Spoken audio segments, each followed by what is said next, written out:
تھا اور مجھے آج بھی یاد ہے مورخ اسلام علامہ ضیاء الرحمن فاروقی شہید رحمت اللہ علیہ کا کانفرنس میں آخری بیان ہونا تھا، اور ان کے بیان سے پہلے جب وہ اسٹیج پر تشریف لائے، نوجوانوں کو ممکن ہے اس بات کا پتہ نہ ہو، میں نے پہلی مرتبہ اس اسٹیج پر اس پنڈال میں علامہ فاروقی جب اسٹیج پر تشریف لائے تو کارکنوں کی زبان سے سنا تھا، یہ چڑھتا سورج فاروقی، سورج کی کرنیں فاروقی، ماؤں کا بیٹا فاروقی، مشرق مغرب شمال و جنوب وہ تمام جو آپ کے نعرے کے انداز اور رخ ہیں، میں نے زندگی میں پہلی مرتبہ کم سنی میں ان کو سماعت کیا۔ وقت گزرتا چلا گیا، آپ کو نظر آنے والی یہ بلند و بالا عمارتیں اس وقت نہیں تھی، یہاں پر ایک چھوٹا سا ہمارا گھر اور پاس مسجد صدیق اکبر، اور یہاں ممبر و محراب پر صدیق اکبر کی عزت کی صدا لگانے والا اعظم طارق تھا۔ وقت گزرنے کے ساتھ ساتھ جہاں آج آپ موجود ہیں، میری آنکھوں نے اس منظر کو بھی دیکھا جس لمحے میں آپ سے مخاطب ہوں، وہ خاکہ ایک مرتبہ پھر میرے دل و دماغ پر نقش اور مزید گہرا ہوتا جا رہا ہے، جب جمعے کی صبح نماز فجر کے بعد میرے والد شہید رحمت اللہ علیہ سے ملنے کے لیے کوئی شخص آیا۔ بیٹھک میں نے اس کو بٹھایا، یہ جہاں آپ اس وقت مسجد کے کارنر پر موجود ہیں، جہاں ہمارے گھر کا باہر کی طرف کھلنے والا بیٹھک کا دروازہ تھا، میں نے اس شخص کو اندر بٹھایا۔ جب وہ اندر بیٹھ گیا، ابو جی کو میں نے بتایا کہ آپ سے ملنے کے لیے کوئی شخص آیا ہے، ان سے ملاقات کے لیے والد صاحب رحمت اللہ علیہ اندر تشریف لے آئے۔ میں گھر کے دوسرے کمرے میں تھا، تھوڑی دیر کے بعد میرے کانوں میں ایک دھماکے کی آواز آئی۔ میں چونک کر گھر کے صحن کے دروازے کی طرف گیا تو میں نے دیکھا کہ کنڈی بیٹھک کی اندر سے لگی ہوئی ہے۔ میں باہر کے دروازے سے نکل کر جب اس طرف آیا تو میں نے دیکھا ایک شخص جس کے ہاتھ میں پستول ہے اور وہ موٹر سائیکل پر بیٹھ کر فرار ہونے کی کوشش کر رہا ہے۔ میں نے فوراً بیٹھک کے کھلے ہوئے دروازے کا رخ کیا۔ اس وقت میرے والد شہید رحمت اللہ علیہ گولی لگنے کے بعد خون نکل رہا تھا، دیوار کے ساتھ ٹیک لگا کر زمین پر بیٹھے ہوئے تھے۔ میں نے اور میری خالہ کے بیٹے نے ان کو تھوڑا سا سہارا دیا، وہ چارپائی پر لیٹ گئے۔ خون رکنے کا نام نہیں لے رہا تھا۔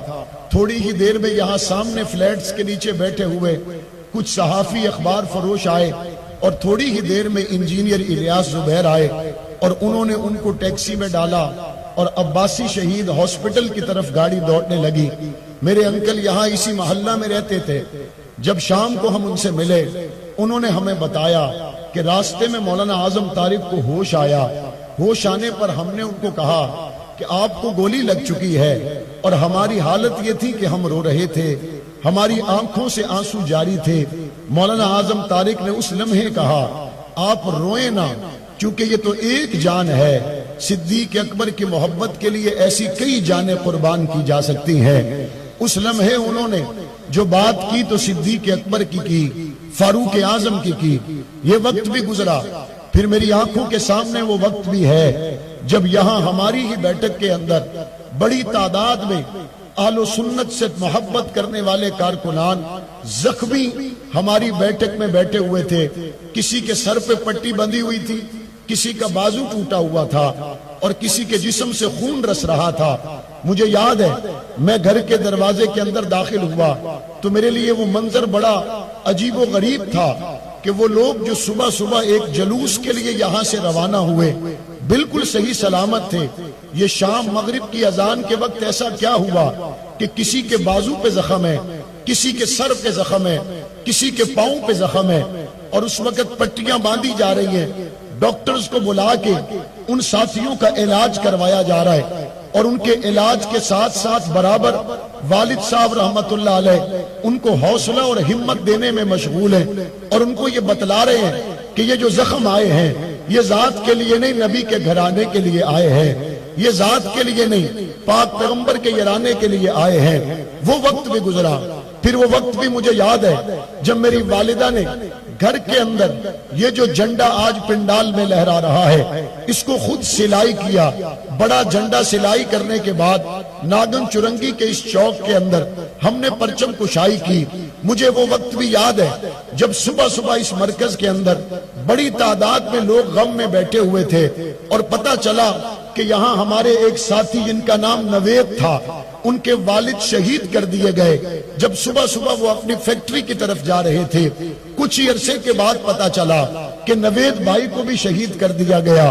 یہ مسلسل واقعات جو کراچی کی سرزمین پر اس وقت میں نے اپنی آنکھوں سے دیکھے، لیکن ایک منظر جو بار بار مجھے ان داستانوں کو یاد دلانے کے بعد ہمت بھی دیتا ہے، پختہ بھی کرتا ہے، عزم اور ہمت کے راستے پر مجھے گامزن بھی کرتا ہے. وہ ایک منظر کراچی کے لوگوں صرف یہ ہے کہ 30 سال پہلے جب مولانا اعظم طارق کے کارکنوں کو مارا جا رہا تھا، 30 سال پہلے جب مولانا اعظم طارق پر گولی چلائی جا رہی تھی، 30 سال پہلے جب علامہ ضیاء الرحمن فاروقی یہاں تشریف لائے اور اس کے بعد ان کو بھی شہید کر دیا گیا، 30 سال پہلے اسی اسٹیج پر اسی جگہ پر یہ جھنڈا اسی شان سے لہرا رہا تھا، اور 30 سال کے بعد آج بھی یہ جھنڈا اسی شان اور عظمت سے لہرا رہا ہے.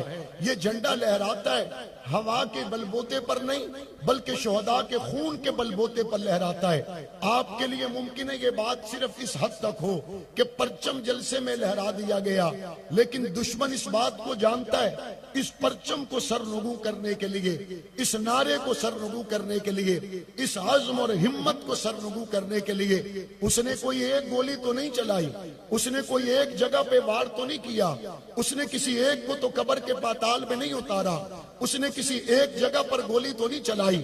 مجھے وہ وقت یاد ہے جب میرے والد شہید رحمت اللہ علیہ رات کی تاریکی میں ہمیں کسی نے آ کے بتایا ان کو اغوا کر لیا گیا ہے. 2-3 دن تک ان کا پتہ کچھ نہیں چلا. 2-3 دن کے بعد جب پتہ چلا کہ وہ فلاں ہسپتال میں ہیں، ہسپتال سے شام کو جب گھر آئے میں نے دیکھا ان کے پورے بدن پر زخموں کے نشان تھے، میں نے دیکھا ان کے بازو لہولہان تھے، میں نے دیکھا ان کے بدن کا کوئی حصہ ایسا نہیں تھا جس سے خون نہ رس رہا ہو، ان کے بدن پر پٹیاں تھیں. اور میں نے اپنی والدہ سے پوچھا اماں بتائیے تو صحیح ابا جان کو کنہوں نے مارا اور کیوں مارا؟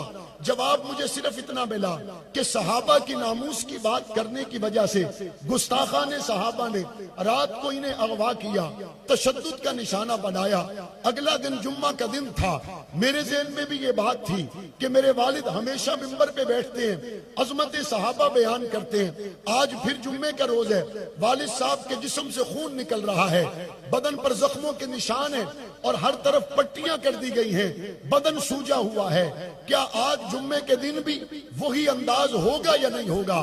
میں کم سنی میں گلیوں اور محلوں میں گھومتا ہوا لوگوں کی باتیں سن رہا تھا کہ ظلم بڑا ہوا ہے، لیکن آئیں نہ ذرا دیکھیں تو صحیح مولانا صاحب اس تشدد جھیلنے کے بعد بھی وہی بات کرتے ہیں یا نہیں کرتے؟ جمعہ کی تقریر کے لیے جب وہ منبر پر آئے جسم سے خون روانہ تھا لیکن زبان پہ صدیق اکبر کا ترانہ تھا، جسم پہ تکلیف کے آثار نمایاں تھے، لیکن اس دن بھی وہ بات سیدہ طیبہ طاہرہ عائشہ صدیقہ کی کر رہے تھے.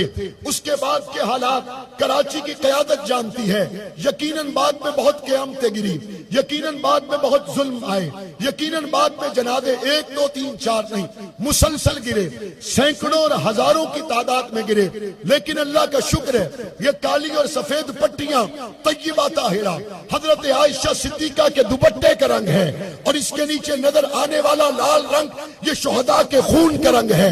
30 سال گزرنے کے بعد آج بھی اس خاکے میں خون سے رنگ بھرا ہے، لیکن طیبہ طاہرہ عائشہ صدیقہ کی عزت کے لیے پہرا دینے کے لیے کھڑے ہیں. کوئی شک نہیں 30 سالوں میں ہتھکڑیاں بات آئی ہیں، کوئی شک نہیں 30 سالوں میں مصیبتیں بات آئی ہیں، کوئی شک نہیں اس وقت شہداء کی تعداد کو انگلیوں پہ گنا جا سکتا تھا، اس وقت شہداء کی تعداد کو اگر لکھا جائے تو سیاہی ختم ہو جائے، ورقے ختم ہو جائے. کوئی شک نہیں اس وقت یتیموں کی تعداد لکھنا مشکل نہیں تھا، اب یتیموں کی تعداد لکھنا ناممکن ہو چکا ہے۔ کوئی شک نہیں اس وقت چند قبرستان تھے، آج پاکستان کا ہر قبرستان ہے۔ کوئی شک نہیں اس وقت چند گھرانوں سے دفاع صحابہ کے لیے جنازے اٹھے تھے، آج ہزاروں کی تعداد میں بیویاں بیوہ ہو چکی ہے، ماؤں کے لال جا چکے ہیں، لیکن ہم رب کی تقسیم پہ راضی ہے۔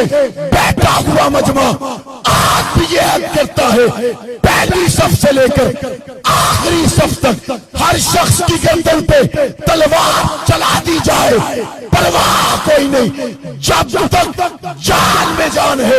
طیبہ طاہرہ عائشہ صدیقہ کے گستاخ کو مسلمان نہیں کہہ سکتے، جب تک جان میں جان ہے صدیق اکبر کی عزت کا دفاع کرتے رہیں گے۔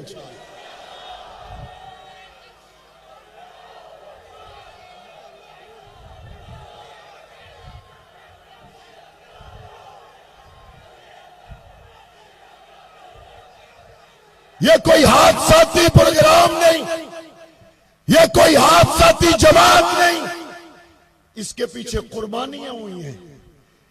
نہیں بھولا جا سکتا اس بوڑھے شخص کو جس کے ایک ہی وقت میں 4 بیٹے قربان ہو گئے۔ نہیں بھولا جا سکتا اس بوڑھی ماں کو جس کا بیٹا شہید ہوا تو پوتوں کو لا کے اسٹیج پر بٹھا دیا۔